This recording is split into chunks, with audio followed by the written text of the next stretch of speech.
read any number of books, you really do not get enough knowledge. You have to perform experiments and then learn from that.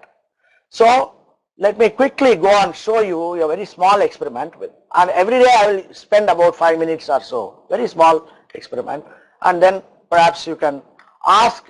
It will be wonderful if I can interact with you, but due to other technical problems, maybe I will try to explain to you at the end of the experiment the physical reasoning behind that also.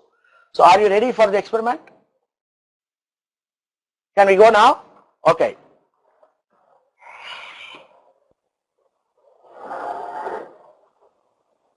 So I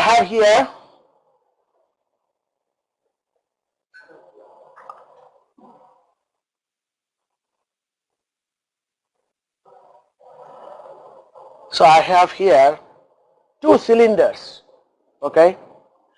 The cylinders are of the same height, same diameter, and I can assure you same mass.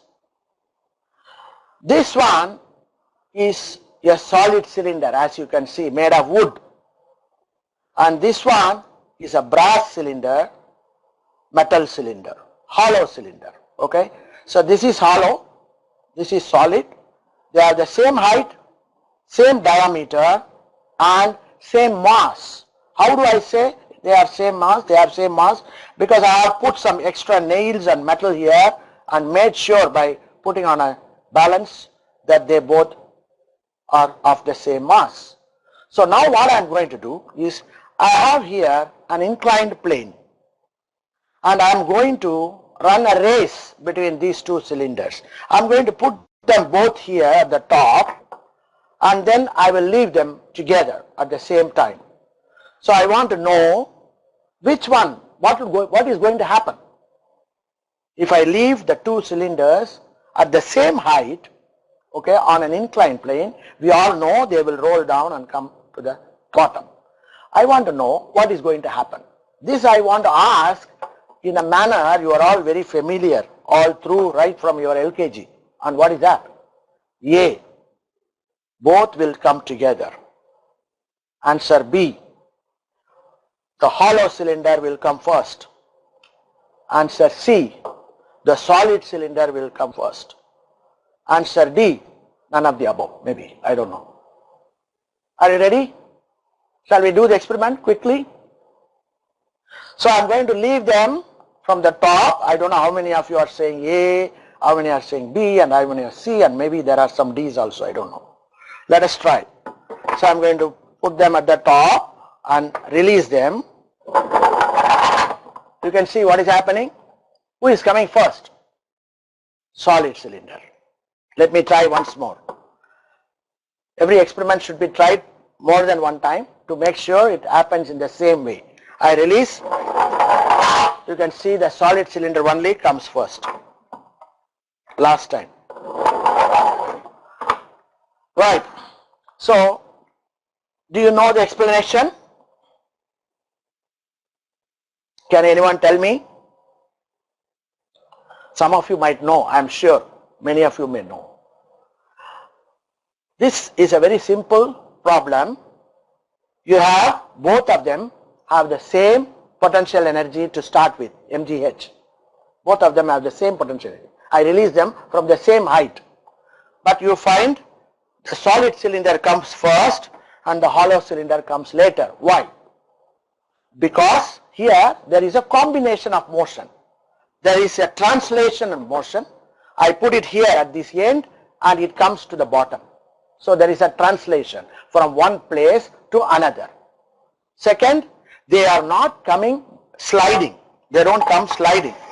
They come rolling. That means there is going to be rolling motion or rotation in addition to translation. So the total energy mgh will have to be shared by two more activities.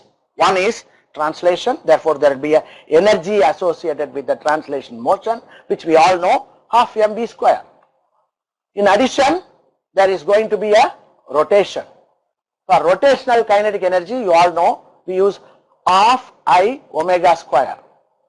So the total mgh, maybe I'll write on the board, the total mgh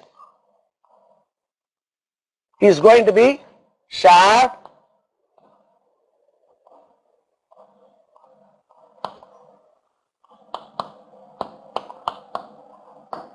by two terms.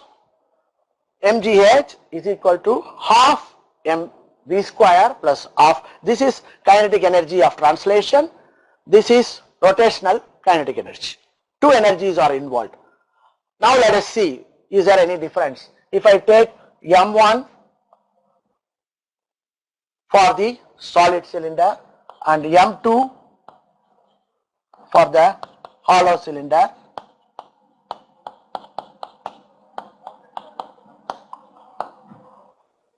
if I take m2 for the hollow cylinder, you find there is some difference. What is the difference that you know already about these two materials, one solid, one hollow? We all know what is I here? The moment of inertia, right? What is moment of inertia? The inertia associated with rotational motion. So I know is different for the two materials. I, moment of inertia of a hollow cylinder, many of you will know, is mr square, because most of the material is only at a distance r from the center. So it is mr square. And I for the solid cylinder, because there is a continuous distribution, is going to be half mr square. So I1 will be mr square and I2 will be half mr square. So this makes the difference. That means this mr square will have some energy, and because of the half factor, this will have only half that energy, the solid cylinder. So what is going to happen? Out of the total potential energy, which is constant, these two are equal because they come from the same height, and m1 is equal to m2, h is equal to h in both the cases. So you find out of the total potential energy, more energy is used for rotational kinetic energy for the hollow cylinder. Less energy is used for rotation by the solid cylinder, and therefore when you subtract more, this will become less. When you subtract less, this will be more. Therefore the velocity v1, v2 will be different, and you know the solid has got more kinetic energy of translation, so it will come faster. So it is not necessary only to know about moment of inertia and all that, but you must be able to apply to a new situation when there is a problem posed. So if I have two cylinders having same mass, same dimensions, etc., if I release them, one comes faster than the other, so you must be able to reason it out from known physics principles. So that is the importance of the demonstration. So I will